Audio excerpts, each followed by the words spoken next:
Sepertinya enak jadi pengantin baru, maka banyak yang ingin ngulang 2 kali. Nah, ada yang ketawa. Sepertinya belum banyak yang jawab salamku, maka sebaiknya kuulang sekali lagi. Pantun tadi Bu, bukan beneran.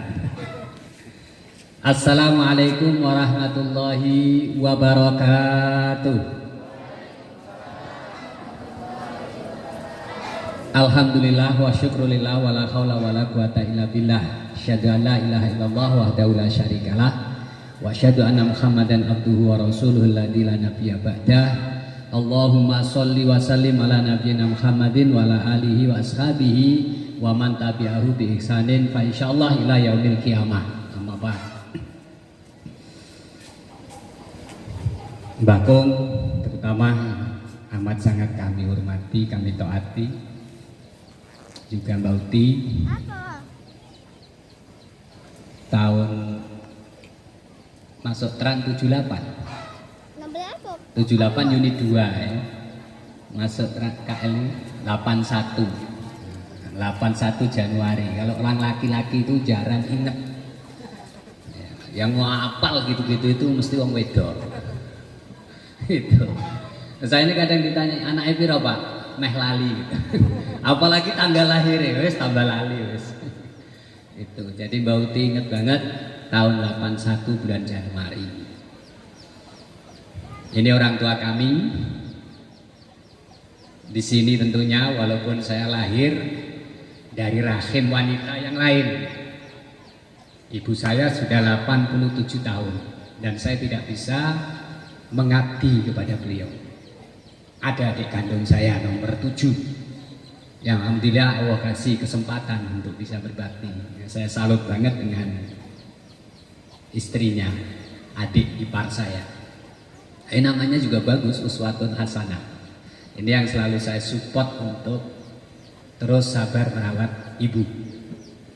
Ya, saya ditakdirkan ke sini, tapi alhamdulillah punya orang tua baru banyak sekali. Salah satunya yang meninggal hari kemarin yaitu Bapak Haji Basuki. Allahumma gfir lahu warhamhu. Dirawat diabetes di Solo dan akhirnya meninggal di sana. Kita dikabari saja, insya Allah jenazah dimakamkan di Boyolali, ngumpul dengan orang tua. Nah, sejauh apa kita merantau, kalau memang Allah takdirkan nak ngumpul ya ngumpul. Kalau orang Jawa bilang jalaran atau dilala. Dilala itu sebenarnya bahasa Arab. Dalalah. Allah paling petunjuk jalan menuju ke sana. Dalalah itu artinya petunjuk. Nanti kalau belajar usul fikih ya. Dalalah. Dengan itu. Dan itu bukan sekali dirawat di PKU Solo itu. Mungkin ini sudah yang ketiga kalinya. Sudah. Itu juga orang tua saya. Yang jemput saya ke Bangil, orang tua saya juga adalah Mbah Suryadi. Itu. Kemudian saudara-saudara yang lain banyak sekali. Tahun 90 datang ke Batu Marta. Baru kemudian ke KL ini 91. Begitu berjalan pondok. Akhir Agustus saya datang, awal September saya ulang tahun. Dan ulang tahun saya di Batu Marta pertama kali umur saya baru 22 tahun. Jadi ganteng saya dulu kalah sampean Mas. Abu siapa tadi? Anaknya baru Abu Hisam. Kalah sampean Mas. Mas Abu Hisam. Jadi ini 91 saya masuk sini. Umur 22. Nah, alhamdulillah karena waktu itu memang ada Ma'had Ali D3 ilmu dakwah, ya tamat D3 di wisuda, tanda tangan wajib ngabdi. Ya sudah berangkat aja jangan umur 22. Banyak yang mau mengambil menantu tuh banyak. Tapi saya tolak semua.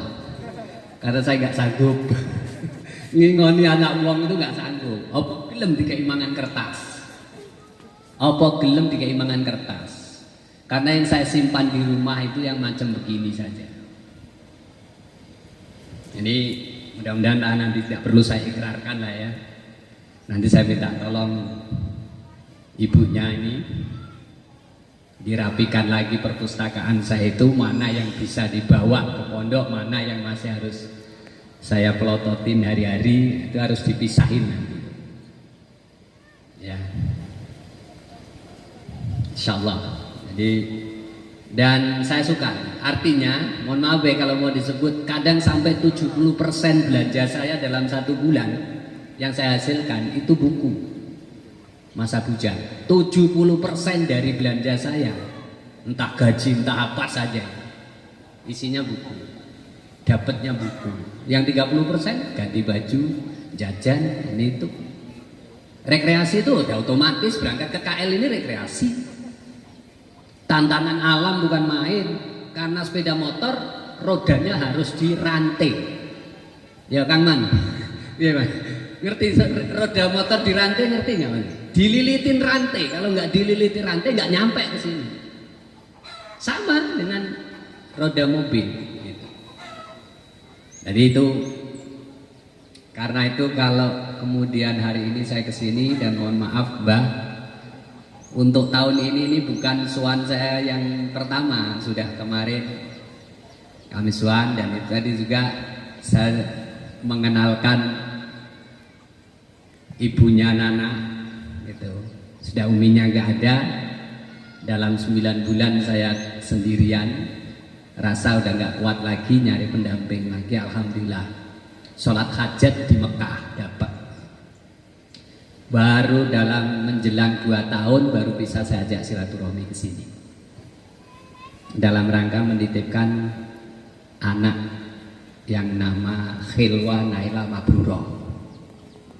Kalau sampai tanya anak keberapa Pak? Jawabnya ada 2. Anak yang ke-6 dari yang dilahirkan uminya, anak yang ke-4 yang bisa dirawat hidup sampai hari ini. Karena 2 anak saya meninggal di waktu kecil, dan sekarang lagi berusaha untuk bikin anak lagi. Ya doakan, tolong doakan, bener. Banyak keturunan kan, banyak berkah dan banyak kita berbangga nanti di akhirat. Tapi keturunan yang benar-benar soleh, solehah. Yang boleh saya petik, yang boleh saya katakan bisa saya petik, anak saya baru 2. Mas Wafi yang ngajar tahfidz di Manarul Hidayah, sama Mbak Wida yang sekarang di Jogja, dan insya Allah sebentar lagi ingin melahirkan di rumah mbahnya di Tuban.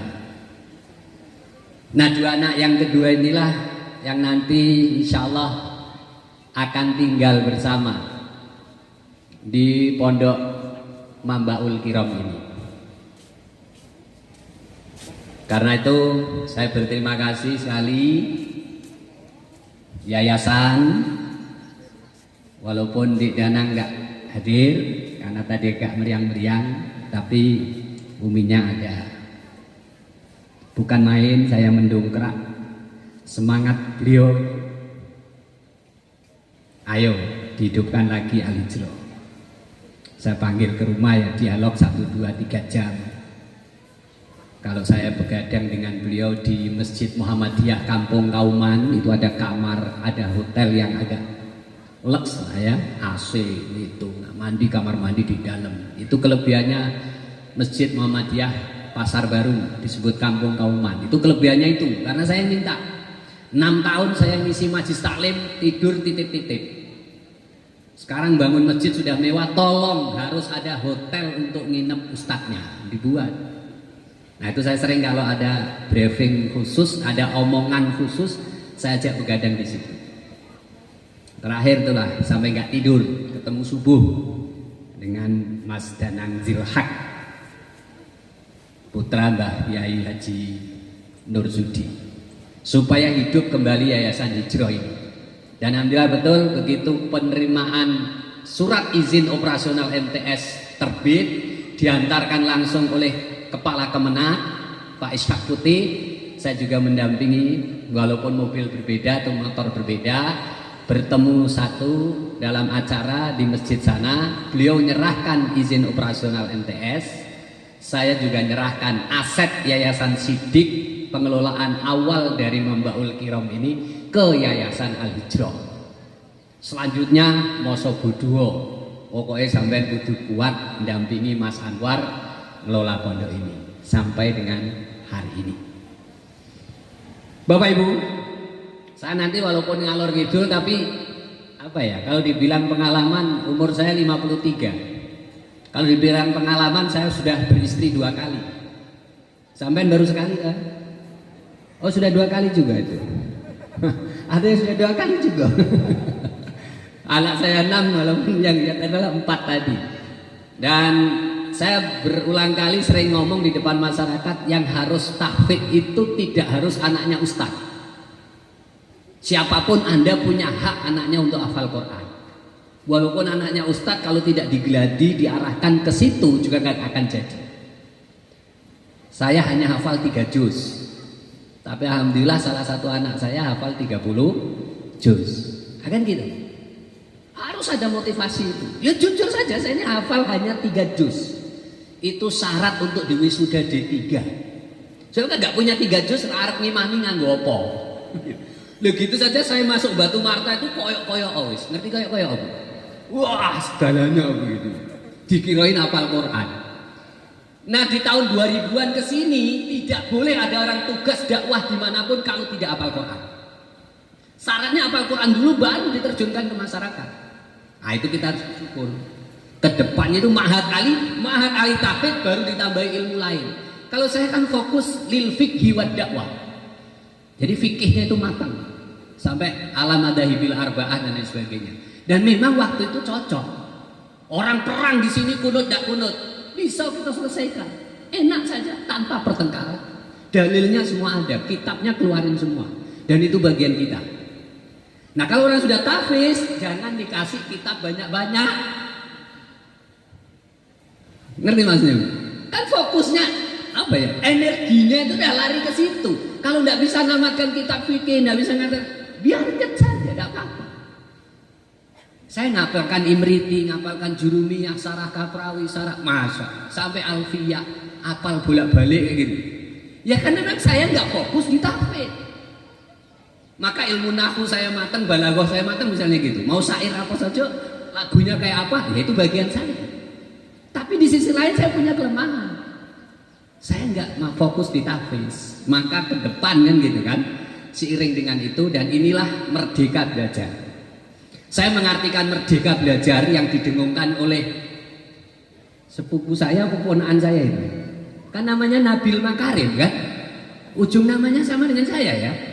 Nabil Makarim, Menteri Pendidikan. Dia yang mengeluarkan kalimat merdeka belajar, tapi nggak ngasih definisi.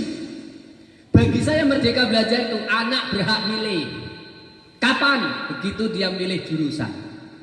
Terutama kalau sudah dia kuliah terserah. Tapi kalau masih dari MI mau masuk MTS mana, dari MTS mau masuk aliyah mana, masih harus ada bimbingan orang tua, arahan orang tua. Nah salah satunya Naila, panjang namanya Khelwa Naila Mabruroh. Khelwa Naila Mabruroh. Tapi panggilannya Naila. Khelwa yang manis, Naila itu mendapat atau cenderung kepada kebaikan. Mabruroh karena saya pingin haji, belum balik haji loh ya, pingin haji. Berarti kalau saya 2009 berangkat haji, dibiayai Pemda, jadi pembimbing, berarti Naila itu lahir di sebelum itu. Baru mengangan-angan sudah tak tuangkan di nama itu doa. Pentingnya doa, nama mengandung doa. Jadi Bapak Ibu, yang saya bawa dan saya ajarkan tahun 91 di musola, entah masjid, musola aja Mbah ya. Dan di situ juga saya tidur. Gitu. Ya ini. Nah, kemudian ini bakal jadi menu yang harus dihafal oleh anak-anak kita. Mengimbangi dari menghafal Quran. Kalau ini nanti sudah tamat, mau nyari yang ribuan hadis, Imam Nawawi sudah ngarang Riyadhus Shalihin. Nah, terkenal dia. Kitab Riyadhus, bab-babnya lebih terinci dan isinya ribuan hadis. Ini cukup 40 hadis. Jujur nggak ya, kitab ini 40 hadis? Ternyata isinya 42 hadis. Oh, dibonusin. Bahasanya orang Kogan tuh prikater. Apa prikater? Wes gampang kayak ngomong lah gitu ya. 40 hadis padahal di sini 42. Gampangnya ngomong ini disebut arba'in. Arba'in itu bahasa Arab artinya 40. Kalau di buku aslinya, Sadar Manto, di buku aslinya yang belum terjemah itu dikasih pengantar. Salah satu pengantarnya itu man hafidho arba'ina min gitu. Apa hadisnya ini sahih apa tidak? Siapa yang hafal 40 dari gitu. Hadis itu maka masuk surga. Pengen masuk surga nggak? Anakku, halo, yang putri pengen masuk surga nggak? Hafalkan aja ini, nggak usah sholat, nggak usah puasa, nggak usah zakat. Betul? Oh salah pak. Bukan begitu. Siapa yang hafal? Hafal itu hafidhoha bisa, ahsoha bisa. Saya samakan dengan gini. Walillahil asmaul husna, betul? Allah itu punya asmaul husna. Berapa jumlahnya? Tis'ah wa tis'ina isman, 99 nama. Man ahsaha dakhalal jannah. Apalin wae kuwi ra usah salat, ra usah zakat, ra usah haji, ra usah puasa, betul. Langsung masuk surga. Itu kadang-kadang, mohon maaf ya, kenapa saya tegas ngomong itu? Kalau kamu kuliah tidak pondokan, maka hadis, maka ayat terjemahnya dipelintir-pelintir. Dan salah satunya termasuk hari ini kita ketakutan kalau syiar itu akan hilang. Hanya gak oleh salat Idul Adha, gak oleh motong korban, kok gak hilang syiar. Sudah haji gak ada. Kita biasanya live melihat mereka wukuf di Arafah. Hati kita saja rasa-rasa ditarik, kita titipkan kepada Bapak di sana. Itu ada anaknya Pak Risman. Pak Risman saya bimbing tahun 2019. Sekarang 2 tahun bertahan. Rasa-rasa anaknya buka HP live. Bapakmu sedang di Arafah, doa jam 8. Jam 8 di Arafah, berarti di sini asar. Ngumpullah. Nah, nanti puncaknya jam 12, berarti yang ada di Indonesia jam 8 malam habis sisa ngumpul keluarga. Bapaknya doa pakai video call. Wah, itu bahasanya. Bener. Sekarang bisa nggak seperti itu? Sudah 2 tahun kita rindu tanah suci. Tapi berharap jangan sampai tahun ini malah dipangkas habis. Mohon maaf. Sampai korban juga nggak boleh, sholat id nggak boleh. Terus piye? Alhamdulillah udah ada revisi. Revisi masjid sudah boleh. Alhamdulillah. Artinya kita berharap masih bisa sholat Idul Adha dan motong korban. Masih ingat Pak? Jangan motong korban di halaman masjid, nanti masjidnya kotor. Masih ingat? Diarahkan kita supaya motong di rumah, pemotongan saja. Kapan? Sampai ngiling-ngiling dewe. Dan itu tidak akan pernah berhenti. Salah satunya fitnah-fitnah tahun ini. Jadi kalau ada kalimat hafidhoha atau ahsoha, itu maksudnya bukan kok mau ngapal tok, itu enggak. Allah itu punya asmaul husna 99. 99 itu sebenarnya di kedua tangan kita ini sudah ada 99. Nah ini angka pira itu? 81 ya. Ini angka 18. 81 tambah 18 jumlahnya berapa? 99. Di tangan kita ini sudah ada 99 angka. Betul, kalau yang gambar tangannya seperti punya saya. Tapi kan ada yang ngepok ini kan. Enak sing tangannya gambarnya ngepok. Enggak, ini hanya filosofi saja, gampang ke. Lah Asmaul Husna aja kok enggak hafal itu lho piye?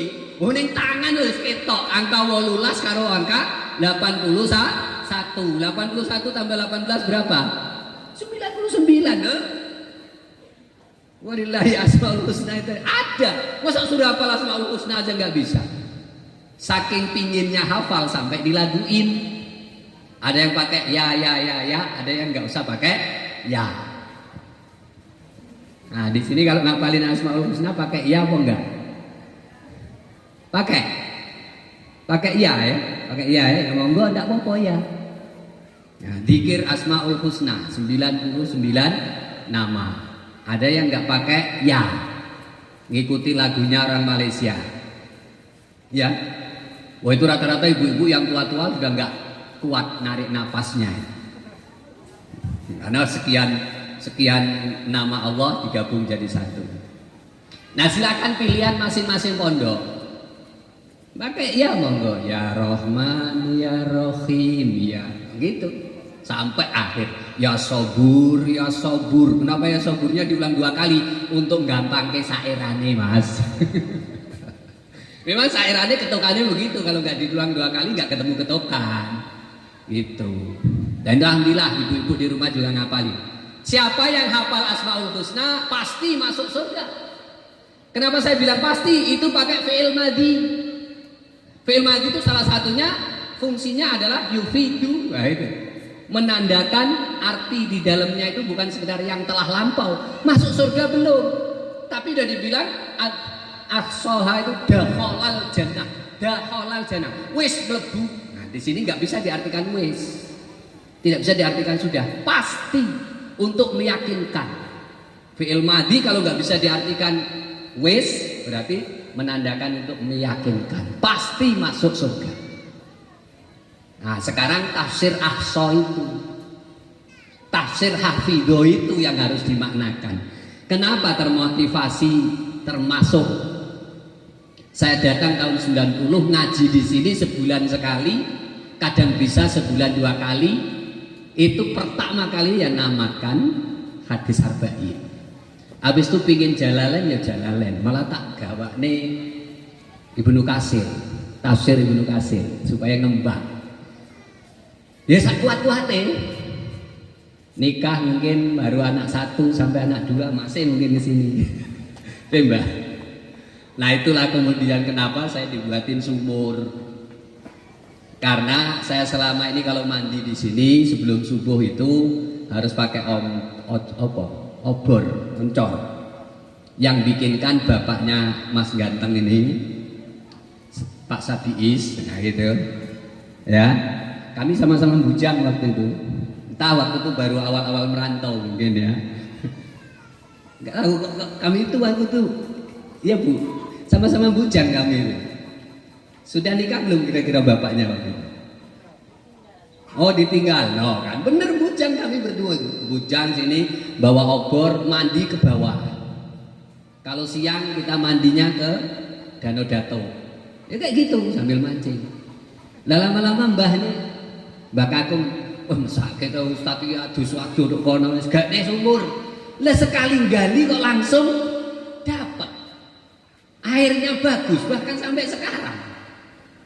Berarti ki sumber mulya iki. Kanggo ngurmati wong sing waduh gayae. Kan nama saya kan Karim. Napa enggak diganti wae Mambaul Karim? Kok Mambaul Kiro? Hah? Sama setuju gak ini diganti Mambaul Karim? Enggak setuju. Enak aja Pak. Terutama Harki enggak setuju.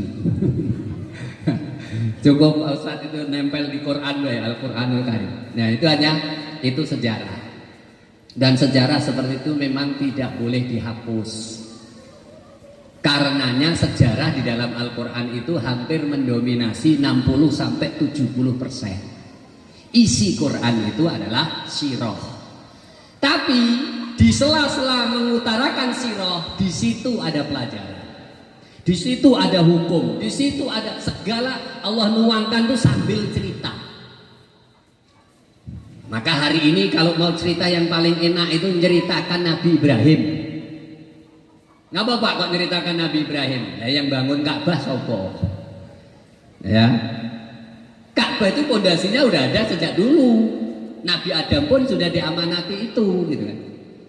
Ketika turun itu kan Nabi Adam itu kan terpencal di sana, satu terpencal di sini, dua-duanya saling mencari. Darul apa tadi? Darul apa yang nggak boleh sama uminya nanti tidak pacaran itu? Darul Mahabbah atau Darul Rahmah misalnya. Ya benar kan cerita Nabi Adam begitu kan? Akhirnya bertemulah mereka itu di Arafah. Salah satu Jabal Arafah itu kan banyak sekali Jabal Arafah itu. Jabal Arafat sampai dipanjangin gitu. Wong Arafah dibuat bentuk jamak. Nah, salah satu gunung-gunung di Arafah itu ada yang diberi nama Jabal Rahmah. Gunung tempat kasih sayang. Bertemunya lagi Adam dengan Hawa yang diturunkan dari surga kemudian terpisah ke selatan dan ke utara. Ketemu di Jabal Rahmah, tugunya dibuat. Sekarang dijadiin kiblat orang berdoa. Dan orang yang nggak dapat jodoh nulis di situ. Yang nggak dapat jodoh nulis di situ, atau baru akan berjodoh supaya langgeng nulis di situ. Yang hampir cerai nulis di situ, termasuk Jupe almarhumah. Jupe ini almarhumah bukan? Hah? Tapi bisa nggak kita doain begitu? Mohon maaf. Ya karena umrah berulang kali, Pak. Dia itu umrah berulang kali. Dan salah satunya yang dituju itu bukan hanya Ka'bah, Tugu Jabal Rahmah, nulis namanya. Saya ini agak ngikuti medsos sedikit juga. Gaston plus Jupe. Jodoh mereka. Jodoh mereka. Salah niat. Kasar ya. Memang saya orang kasar kok. Bukan bangsa lembut. Kalau saya bangsa lembut ya nggak bisa dilihat. Jawa Timur larang piye, saya ini bisa lembut. Khotbah di Sedayu orang kaget. Loh, kok bosone kok gitu? Saya ketularan orang Ngawi. Karena ketularan orang Ngawi akhirnya lembut. Dan umi kita yang di Lukmanul Hakim itu, ya Mbah Wedok, Mbah Suri Wedok itu mantan dalang. Jadi saya bisa banyak belajar bahasa halus. Terus saya pakai untuk khotbah di Sedayu. Kaget orang. Lah jenenge merantau ning Sumatera. Kok bahasanya malah halus ini? Bahasa Sedayu. Wah, jangan tanya, Pak. Jangan tanya, kasarnya bukan main. Dan dari 9 saudara saya yang paling kasar di rumah. Karena ibu saya ngerasain suaramu ki ora lembut blas serane empuke. Wis tok mak sing penting dakwahku diterima. Bapak Ibu. Nah, itu. Jadi jangan salah niat gitu. Sekali lagi bahwa ini pentingnya kenapa anak-anak kemudian harus menghafalkan arba'in. Hafal bukan sekedar hafal. Quran juga demikian. Hafal bukan sekedar hafal. Saya sudah tadi dari rumah itu sudah mikir, tapi tadi pagi kok jadi lupa karena hujan. Jadi di meja saya itu, meja kitab saya, ada buku yang kebetulan ini Allah kebetulan qadarullah hari ini buku ini diserahkan ke saya sebagai simbolis wali murid nerima paket buku padahal aku urung bayar. Mbak, wis bayar kok durung, Mbak? Aku wis bayar kok durung, Mbak Naila itu tak bayari kok urung. Oh, sudah ada bagian transfer. Ada bagian transfer baru nitip sedikit gitu. Nanti fasilitas yang lain. Dan insya Allah, nah ini kayaknya sama dengan yang dari Bengkulu, tertahan PPKM ini bisa sampai tanggal 20 kan, bisa-bisa sampai sini ya 25. Dan sekaligus Mas Fadil, ini ada Fadil kecil. Mana Fadil kecil tadi? Adiknya. Nah, anak saya yang laki-laki nomor 2 itu tamat alumni Ngeruki tahun ini dan wajib mengabdi. Sehari sebelum penerimaan tugas kami nggak pernah mimpi, nggak pernah berharap, nggak pernah menentukan. Kamu ditunjuk Kalimantan, berangkat Kalimantan deh. Paling cedek kamu itu Medan atau Bengkulu. Siap ya? Siap. Santai baik, tenang Mbak. Tahu-tahu ini saya juga salah dikit. SPP anak saya itu kurang 1 bulan. Wah, marahin saya sama ibu teledor sampean. Langsung kita bayar. Baru boleh ngambil surat itu. Begitu diambil jam 8 dibuka di foto, bah saya dapat di sini. Hah? Tugas pengabdiannya Mas Fadil, nama panjangnya Fayyad Hifdi Furqoni. Nama panjangnya Fayyad Hifdi Furqoni. Nanti dipanggil Ustadz Fayyad boleh, di Ustadz Fadil juga boleh. Tapi panggilan sehari-hari kami panggil Fadil. Itu dapat tugasnya ke sini.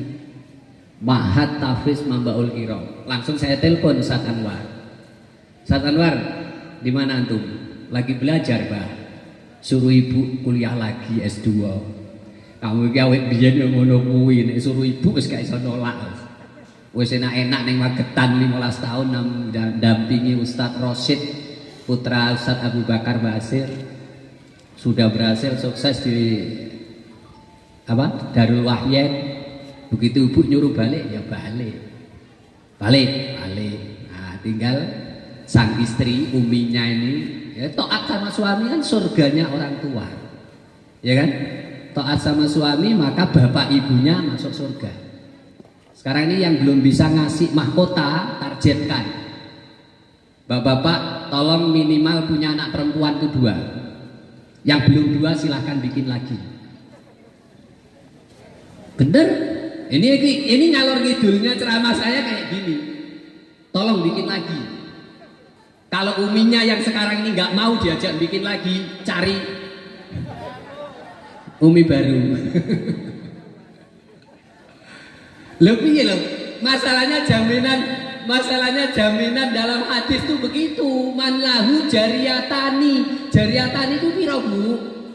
Sopo sing duwe anak wedok loro. Dan anak wedok itu di hadis itu tidak disebut bintani, enggak gitu loh. Sebutannya sudah jariyatani karena bakal jadi jariyah. Pahalanya tuh ngalir terus. Yang menjadi solehah itu adalah putra putri kita, tapi yang masuk surga kita. Nah, salah satu yang paling mudah, siapa yang punya 2 anak perempuan, fayuhsinuhuma adabuhuma, dan yang dididik, diperbaiki adab perilakunya. Salah satu terapinya adab perilaku adalah ini. Nah, di sini ada kalimat adab. Paham? Siapa yang dididik 2 anak perempuan, punya 2 anak perempuan, dididik adab perilakunya dengan baik. Selanjutnya laksanakan 3 kewajiban orang tua kepada anak: memberi nama yang baik, mendidik dengan baik, menikahkan dengan laki-laki yang beriman. Menikahkan anak perempuan itu dengan laki-laki yang beriman. Kalau datang kepadamu seorang bujang dan kamu redha terhadap akhlak dan sholatnya,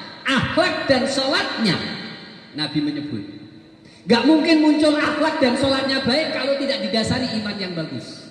Begitu laki-laki beriman datang ke hadapan saya, Pak, Bah, saya mau melamar anak perempuan antum, kira-kira saya serahkan atau tidak?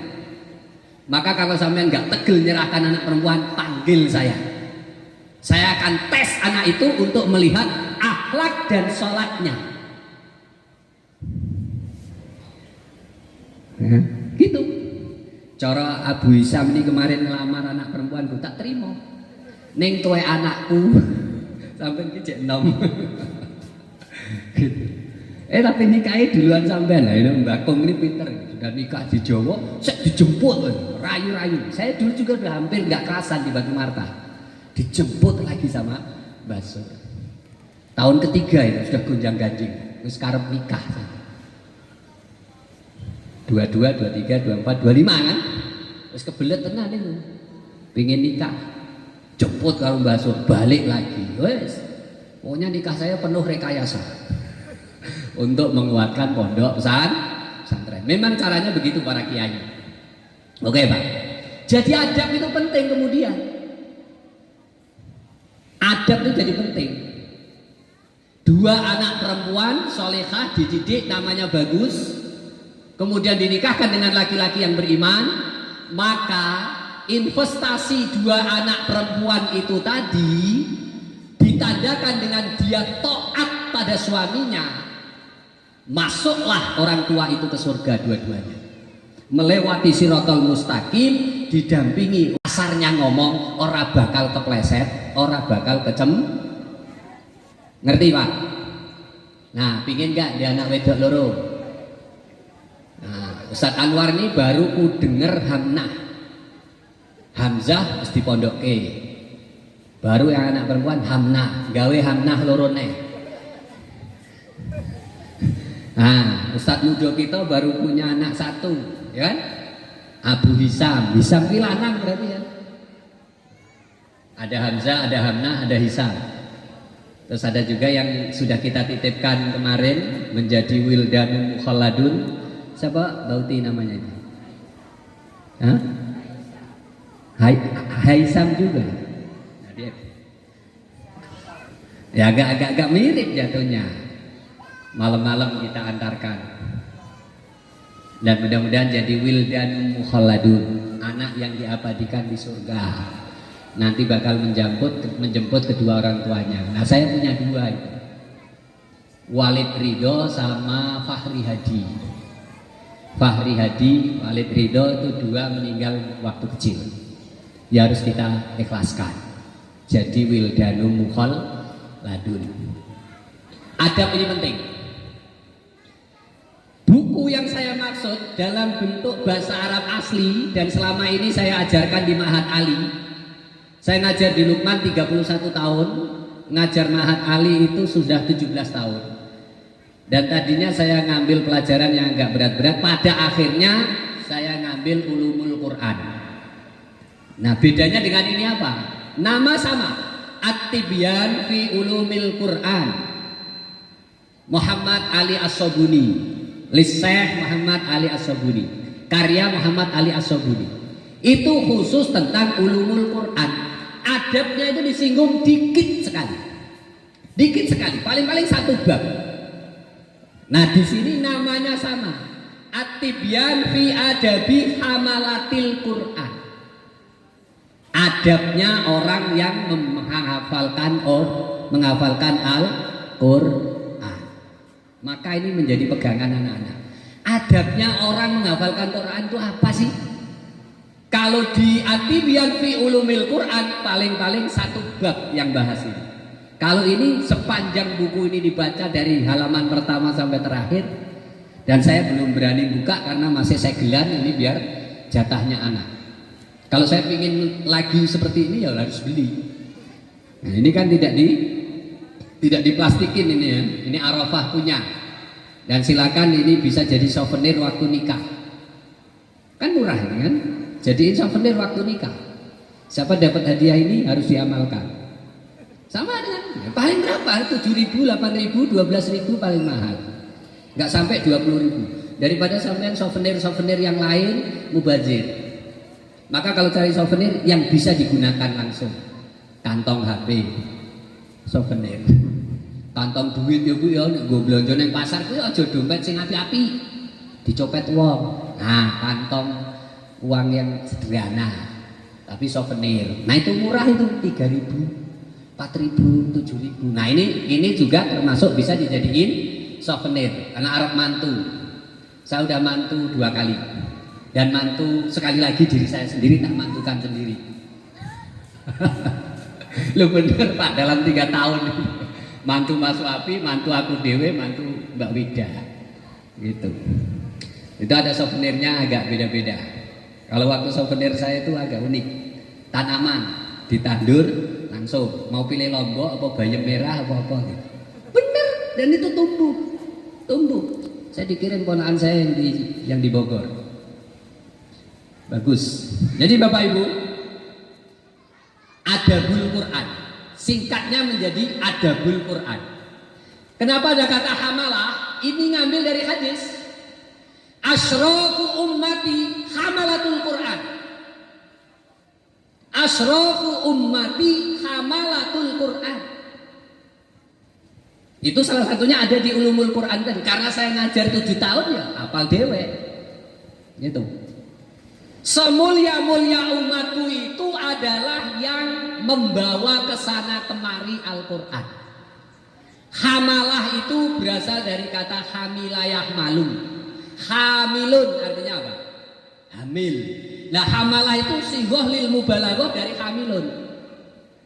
Nah, ini anak tahfidz ulumul Quran burung sampai kono. Karena memang ngaji sorof, ngaji balaghah tidak menjadi tekanan utama. Tidak apa-apa. Nah, kenapa saya bisa ngomong sampai segitu? Karena memang selama ini didikan ilmu saya ke arah situ. Ngaji saya gitu. Hamilun hamilani hamiluna hamilatun hamilatani. Gitu. Hamilatun. Termasuk di tengah-tengahnya ada hamalatun. Gitu. Hamalah. Apa artinya hamalah itu? Tukang gowo. Banget gowone, ngerti ini ya? Sangat suka membawa.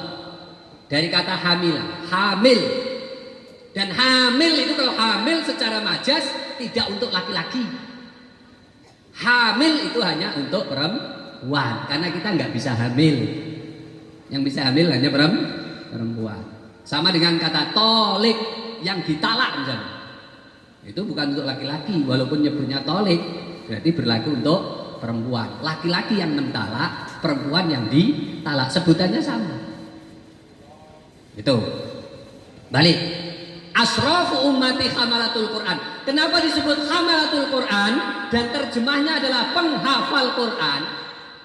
Lah kenyataannya orang yang kemana-mana bawa Quran itu memang ya orang yang ngapalin Quran. Kita yang nggak ngapalin Quran apa ya kemana-mana bawa Quran? Ya enggak kan?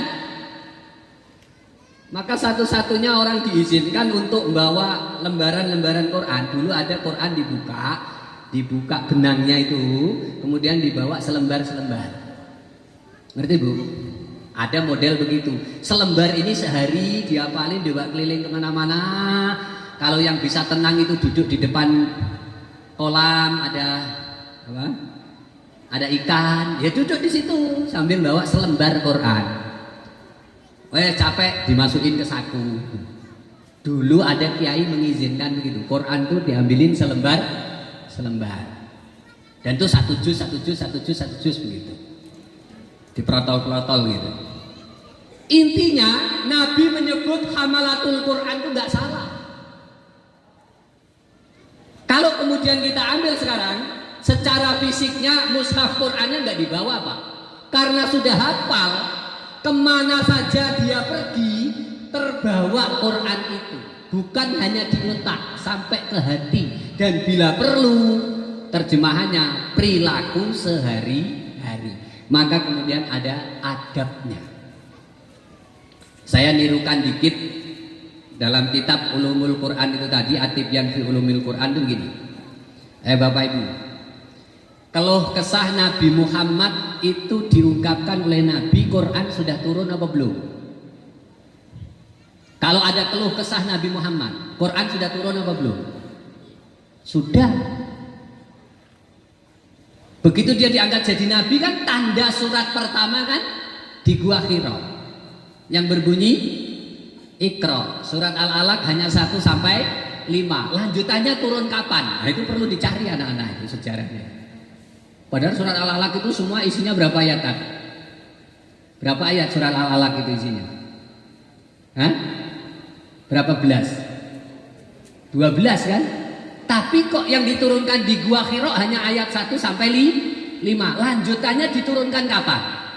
Nah itu tugasnya orang ulumul Quran. Bukan tugasnya hafidh enggak. Tugasnya hafidh guru ngapal kewae. Gitu. Itu tugasnya kajian ulumul Quran. Begitu balik kedinginan surat apa yang turun? Bukan lanjutan Al-Alaq, bukan. Surat Al-Muzammil apa Al-Mudatsir? Mana duluan Muzammil dengan Mudatsir? Itu tugasnya orang ngajar ulumul Quran. Wahai yang berselimut gitu kan. Ya ayyuhal Muzammil. Muzammil atau Mudatsir? Ya ayyuhal Mudatsir qum fa'andir gitu kan. Wasiyabaka fatahhir warabbaka fakabbir. Nah itu. Jadi ayat-ayat itu tahap anak-anak kita nggak perlu pusing, yang penting ngapalin deh. Gitu. Nanti kalau kuliahnya khusus ulumul Quran baru akan tahu itu. Nah, keluh kesah Nabi itu sudah masuk dalam Quran. Padahal Quran sudah ada sejak zaman azali dan disemayamkan oleh Allah Subhanahu wa taala di sana. Di Lauhul Mahfuz. Begitu Nabi akan diangkat jadi Rasul, baru diturunkan Quran itu. Set melewati langit 7, 6, 5, 4, 3, 2, plek sampai langit ke 1. Di situ ada tempat malaikat semua berkumpul, namanya Baitul Izzah. Masjidnya Baitul Ma'mur. Sehari semalam para malaikat di Masjid Baitul Ma'mur sholat sujud. Bahasanya di situ nggak pakai sholat, sujudnya 1000 kali. Ini silakan dibaca riwayatnya semua di kitab-kitab ulumul Quran. Nah, Quran diletakkan di situ. Untuk selanjutnya akan turun dari situ kepada Nabi. Berarti jaraknya udah nggak terlalu jauh. Dari Lauhul Mahfud di aras di sisi Allah turun sampai ke langit dunia, langit pertama. Di kampung namanya Baitul Izzah. Nah Baitul Izzah ya KL 11 ini. Desa anu ngerti. Tapi di sana unasun ya'budunallah gitu loh maksudnya. Di situ banyak sekali manusia suka beribadah kepada Allah. Bergabunglah dengan mereka gitu. Kalau saya modelnya gitu. Pingin memperbaiki anak kita, woi sadar, tobat. Enaknya orang Indonesia itu di situ ya. Walaupun sejelek-jelek orang itu tadi, gak hafal Quran cuma hafal 3 juz, bisa punya anak 30 juz. Ngapa? Karena saya sudah mas, abahmu wes abahmu, sudah cukup abah saja. Gak punya kesempatan ngapalin Quran, anaknya abah jangan sampai. Bahkan yang kemarin maling masuk penjara, keluar penjara sadar ngomongnya bi, le, wes cukup bapakmu tok sing juga li, sing preman, sing nakal pernah mlebu penjara. Ojo sampai anakku mlebu penjara. Sing bodoh cukup bapakmu, ning anakku ojo sampai bodoh. Betul? Maka kita tidak mewariskan itu. Sehingga kemudian muncul 20 tahun ada orang hafid Quran. Siapa bapaknya? Mantan napi yang dipenjara sekian tahun yang lalu. Dia sadar anaknya dimasukkan pondok tahfiz. Berhak dia hafal Quran enggak Pak? Berhak enggak? Berhak. Itu hebatnya Indonesia. Dan kalau kemudian mau cari filosofi lebih lanjut, halo, itu rasa-rasa nggak mungkin di atasnya itu nggak ada yang ahli Quran. Kira-kira Pak Darmanto pernah penelitian nggak? Kalau misalnya sampai teliti saya, bapak saya ahli Quran nggak? Bapak saya dukun, mantan dukun, ngapal ke Quran cuma Al-Fatihah karo Qul huwallahu ahad kanggo modal sholat. Tobatnya setelah kami ini jadi santri. Dulunya keris di rumah kami itu berjalan. Berjalan dewek pindah tempat. Ngobati orang tuh ayam hitam dipotong ser. Nah, darahnya kadang-kadang dipakai persembahan apa. Tapi kemudian pernah nggak membayangkan bapak saya seperti itu umur 50 sekian baru taubat. Nggak lagi dukun. Kalau dukun sekarang bismillahirrahmanirrahim Fatihah selesai diombe nih. Masih mending itu ruqyah ya, dan itu syariah gitu loh. Sama qul huwallahu ahad diulangi ping 3. Ngono toh. Macam-macam masih ilmu yang lain jangan sebut anak. Baru kali ini ada anak nuwakal kayak Karim, kayak Mubin, kayak Saudi. Karena 3 ini yang menentang keras. Kalau kami tidak tentang keras mungkin bapak sampai ajal bisa jadi. Ya. Paham Pak? Tapi mungkin gitu kan, saudaranya bapak saya kok pinter-pinter loh, kok bapak tak sing dukun nih. Pak di saya itu tiap hari ngaji. Yasin itu apa? Pokoknya Jumat itu jam 8 mesti Yasin Al-Kahfi. Pak di bapak saya itu 5 bersaudara M semua. Mukayi, Mukasir, Mukram. Mu semua. Mukayi, Mukasir, Mukram, Mukri. Nah, nomor 4 Mukri. M1 lagi. Mundari. Nah, itu. Paklik saya. Bapak saya tengah-tengah. Mukram. Lah ini Bani Mukram ini. Kok iso jadi kiai padahal bapaknya dukun? Kalau ditelusuri entah ke samping entah ke atas, alhamdulillah Mbah Sodik itu ahli Quran. Bapaknya bapak.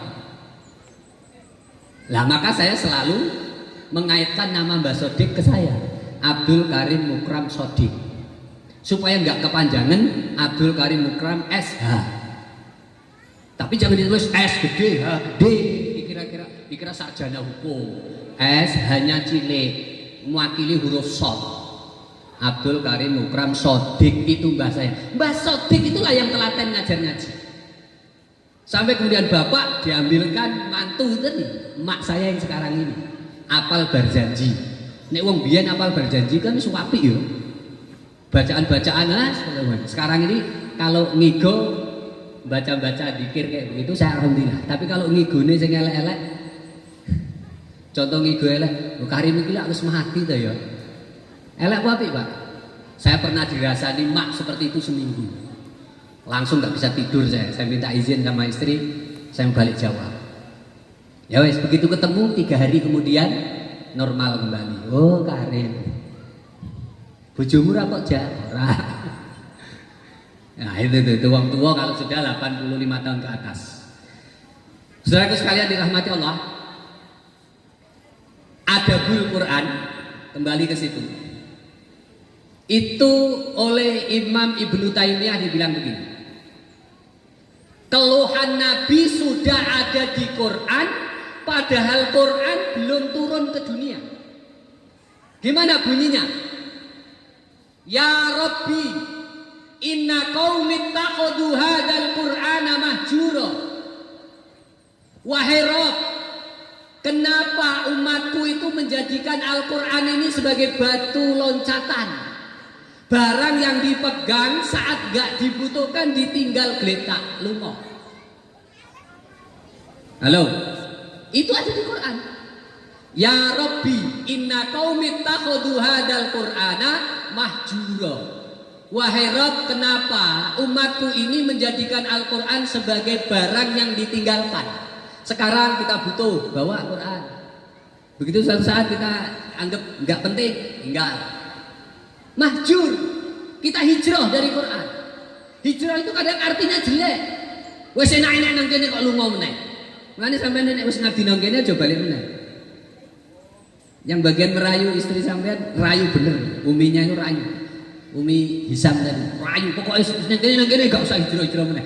La hijrah ba'dal fathi. Kan sudah dibuka pondok ini, gak boleh hijrah lagi. Saya dulu kena begitu didalili sama Pak Deharis. Ora oleh balik nek, pokoknya seneng kene tran wis dibuka, bikin pondok, wis ora usah lunga. Betul Pak Darmanto? Karena sudah minum banyu ogat. Ora iso balik nang Jawa. Nggih, saya sampai punya istri ogat. Lengkap sudah. Saudaraku, kenapa kita tinggalkan Quran? Itu keluh kesah Nabi masuk di Al-Quran. Padahal Nabi baru bertugas 33 tahun. Pak, itu mestinya kan belum ada. Kalau kesah itu kan baru dijalani, baru kemudian ngomong sama Allah, baru disambut. Nah ini kok sudah masuk di Quran? Berartilah sudah diprediksi bakal terjadi begini. Wa qala Rasul ya Rabbi inna qaumi ittakhadhu hadzal Qur'ana mahjura. Maka penjelasannya adalah Ibnu Taimiyah bilang gini. Man qara'al Qur'an walam yatadabbar faqad hajarahu.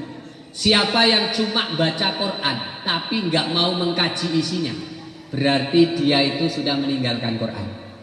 Maka anak-anak kita bukan sekedar ngapal, termasuk buka kitab ini, belajar itu.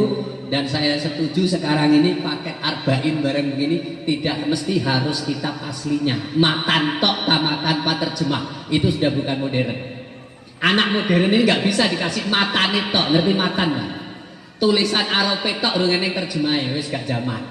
Saiki selengkap sak terjemahnya. Supaya dia itu bukan sekedar qiraah, tapi bisa tadabbur. Wa man qara'ahu wa tadabbarahu wa lam ya'mal bima fihi faqad hajarahu. Dan sapa wonge sing gelem maca Quran, hafalke Quran, mengkaji Al-Quran tapi nggak mau nerapkan dalam kehidupan sehari-hari, maka diklaim juga oleh Ibnu Taimiyah dia itu meninggalkan Quran.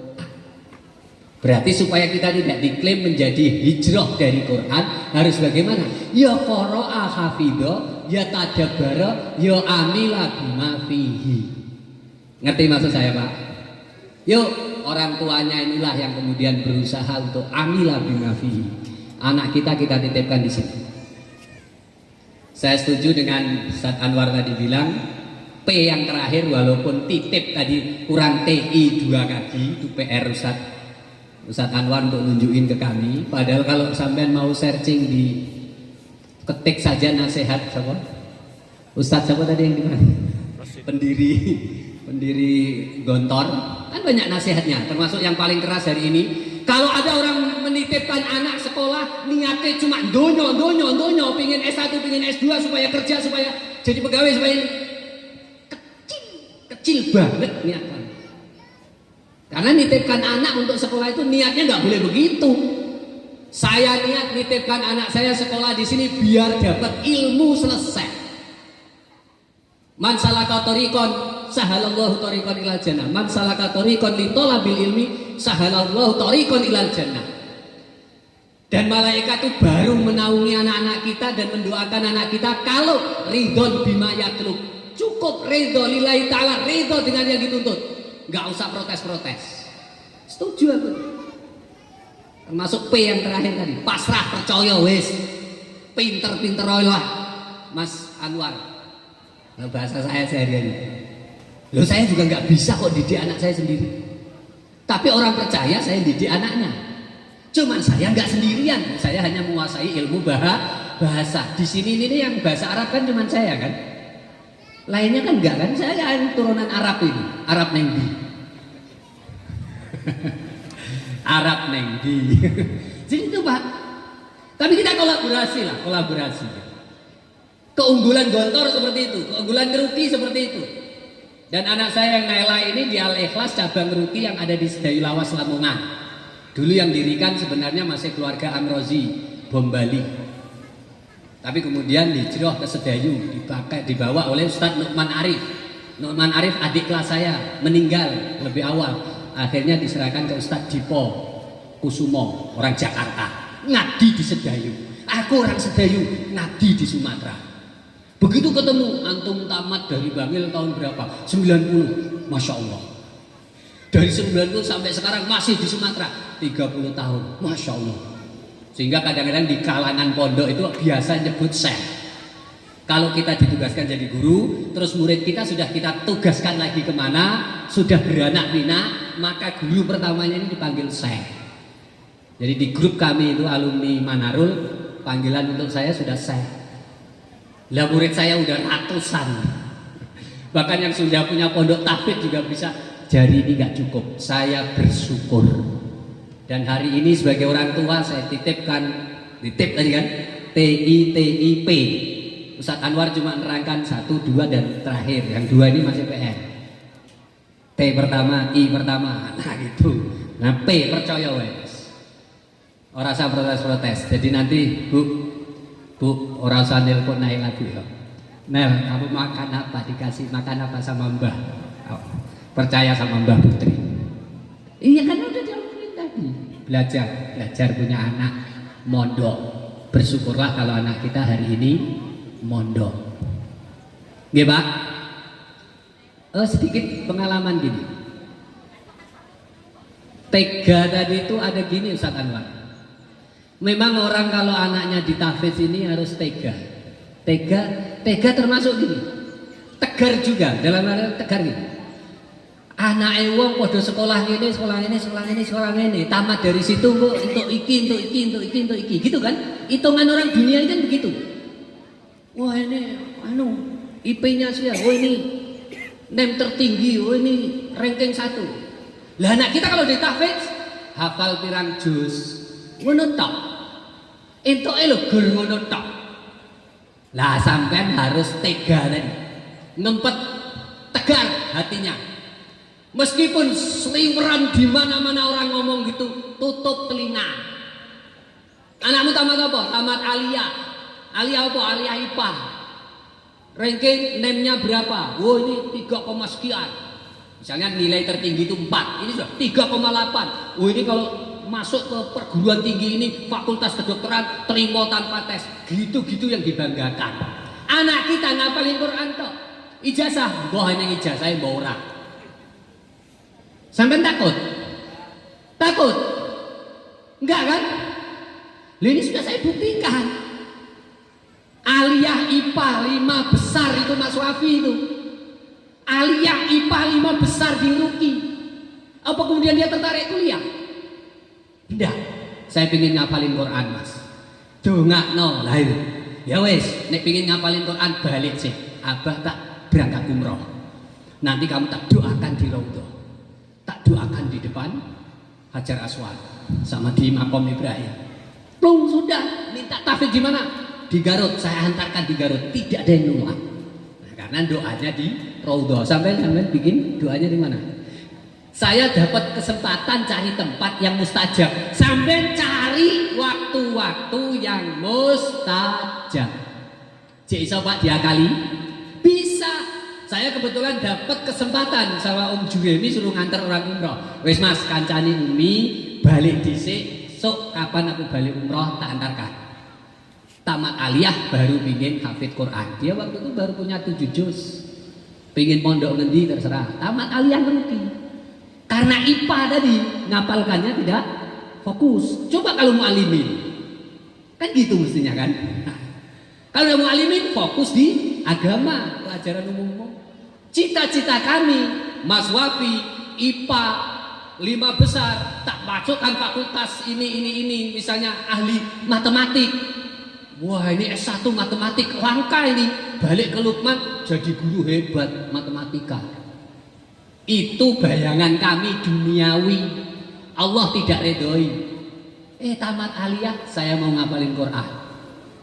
Nah, akhirnya langkahnya harus banting setir gitu kan. Saya doakan di Raudhah karena Allah ngasih kesempatan saya bisa ke Raudhah. Kalau sampai tidak bisa, masih ada siasat Nabi bijaksana. Cari waktu-waktu yang mustajab. Jangan hanya ngandalkan tempat yang mustajab. Salah satu waktu yang mustajab sujud terakhir. Setiap selesai sholat, pagi dan petang, doakan anak kita. Dan syarat dari Ustadz Anwar tadi, sebut namanya. Mudah-mudahan dimudahkan oleh Allah untuk menghafal Quran. Nasihat itu saya terima. Dan mulai nanti anak itu kita doakan. Mudah-mudahan Naila saya titipkan di Mambaul Kiram. Mudah-mudahan dimudahkan untuk menghafal Quran. Mudah-mudahan dimudahkan. Itu sampai sebut nama anak masing-masing. Jadi mari kita berusaha untuk menjadi ahli Quran, termasuk tadi hamalatul Quran, tukang gawa Quran, anake awake dhewe sing ngapalkan. Kemudian kita sedikit banyak di majlis taklim jangan pernah berhenti untuk menerjemahkan Quran, tadabbur Quran, dan dalam kehidupan sehari-hari walaupun kecil, mari kita belajar menerapkan isi Al-Quran. Qara al-Quran, hafidhul Quran, tadabbur Quran, dan amila bil Quran, amila bima fihi, mengamalkan apa yang ada dalam isi Al-Quran itu. Bapak Ibu, ini yang dapat saya sampaikan dalam kesempatan ini. Kalau temanya bukan khutbah ta'aruf, minggu-minggu ini saya agak tertarik untuk mengupas biografi Nabi Ibrahim, Siti Hajar, dan Ismail. Nah, rupanya Ustadz Anwar tadi juga menyebut kuncinya anak kita itu baik apa tidak itu pada ibunya. Jadi kalau anak saya pinter misalnya, bukan saya yang pinter, tapi pulung ibunya. Nah gitu. Sekarang saya minta sabar-sabar ini ke ibunya. Dampingi saya, ini anak kita, ikhlas ridho, sampean mikir sithik wae. Mangan opo anakku neng KL? Neng kene sate. Kira-kira sampean tembus gak dirasani ibuke? Tembus pasti. Pantang. Harus tego. Ojo termasuk dirasani wong. Anake sampean tamat dari sana dapat apa? Wah, sudah coret, tutup telinga. Jangan pernah dia sampai nangen-nangen sithik kan. Tembus dah. Oh wis lah, nek bapake tego-tego alah ngurusi. Nek kono mesti mangan, SPP telat wis tetep mangan ya, Pak. Ya, Pak ya. Tapi ibuke ser sithike turu nah kilingan anake. Makan opo aku ngono. Nek sampai ning pondok nangis-nangis bisa dicurigai itu. Iki mesti dirasani diangen-angen. Ya, diangen-angen. Angen-angen nek cara Ngawi itu yang hanya sekedar ngelintas gitu tak gitu. Ada bahasa Ngawinya khusus. Enggak boleh itu sudah, enggak boleh. Ibu-ibu kayak begitu. Termasuk nganterkan seperti ini. Bapak-bapak ada kendala enggak? Anaknya diantar ke sini, kemudian bab ibuke raduk nggak tega gitu ada nggak? Ada. Kalau cara saya nggak usah ikut ngantar. Neng omah deh sampean. Ayo, habis duhur nanti kita lihat Ustaz Darminto terima rapot yang kenaikan. Habis terima rapot nggak boleh pulang. Nah, kapok kowe. Langsung belajar neh. Nah, kapok kowe. Nah, ketemu paling sejam 2 jam. Nah. Yang nangis anaknya apa ibunya? Terus diajak pulang, ayo udah Bu kita pulang. Nggak mau pulang, pengen di sini. Oh nginep sini, oh, nginep lah. Temen nih 2 hari 2 malam. Ada fasilitas nginep ibu-ibu di sini? Nggak ada. Ya usir baik. Tamis-tamisan yang jalan. Nah itu tugasnya bapak. Plester baik. Memang seharusnya tidak boleh. Pura-puralah ibu bahagia. Aja di rumah dong. Engkau ibu Mufi cuma pura-pura bahagia. Nah, insya Allah kita bersinergi ya Bu ya. Tolong dijamin. Ini saya. Itu berarti ibu harus jadi Siti Hajar. Walaupun suami dakwah kemana-mana nggak ninggalin apa-apa, tapi Ismail besar dan menjadi Gulamin Halim. Anak yang penuh dengan sopan santun, anak yang lemah lembut. Arep disembelih kok ngomong ya abatif almadatu marsata jiduni insyaallah minasyabirin. Itu bahasa Quran. Nak kamu tak sembelih, silahkan Pak, laksanakan tugasmu, perintah Allah Tuhanmu. Insya Allah kamu temukan aku ini anakmu walaupun kok tinggal bertahun-tahun. Nggak enak Ismail ngomong gitu, nggak enak. Pokoknya insya Allah saya sabar Pak. Coba anak kita sekarang ini. Aku mimpi gak bengi gue harus tak sembelih. Pak, sampean iki gak ketemu aku sedina iki. Gak bengi ngimpi sekarang harus nyembelih aku. Padahal sampean aku lahir urung sampai sebulan sampean tinggal lunga. Sampean nututi ibu pertama. Ya kan istri Nabi Ismail ibunya. 2 ya. Ke Palestina itu nengok Siti Sarah. Sampean di sana, saya kecil sampai segede ini. Saya ini sampean harus sembelih bapak macam apa sampean ini. Itu anak kita, tapi Ismail tidak. Kuncinya ada di mana? Ibu. Karena Siti Hajar bukan tipe wanita pendendam. Itu intinya. Hati-hati betul. Susah nasihati keluarga seperti ini. Susah nasihati keluarga seperti ini. Di Indonesia dan sepanjang ini belum pernah kita temukan. Yang ada kalau suami pergi, anak ditanamkan kebencian pada bapaknya. Delok anakmu lunga, nah delok bapakmu lunga to. Mana? Enggak pernah ninggali. Awake dhewe susah dhewe. Bapakmu mbok rabi meneh. Gitu ibu sekarang. Begitu anak muncul jadi bujang. Wah, bapaknya harus sembelih. Lah Nabi Ibrahim lo mau nyembelih Ismail nurut wae. Lah itu kuncinya di mana? Ibu. Wis tau bapak iki nakal-nakal sithik ra apa-apa ya. Sing penting ibuke wali manim, anake wis tok. Anak sampean niru tuh aku ini agak-agak nakal. Tapi yang kuat harus yang di rumah, yang kuat harus yang ibu-ibu. Dan sekarang walaupun kita titipkan di sini, yuk sampean yang benar-benar plong Bu ya. Ini kayaknya saya masih berat ya ibu-ibu ini. Tugas saya ini benar-benar memberi jaminan blong gitu loh. Siap nggak Bu? Aja sing nangis ya. Tak buktekno, tak tunggu sampai habis sholat zuhur. Dan kita mau pulang nanti bareng. Dan saya baru nitip ya anak terakhir. Nanti kalau dari ibu punya anak lagi perempuan, tak titipkan sini lagi. Kapan? Nunggu gede nih.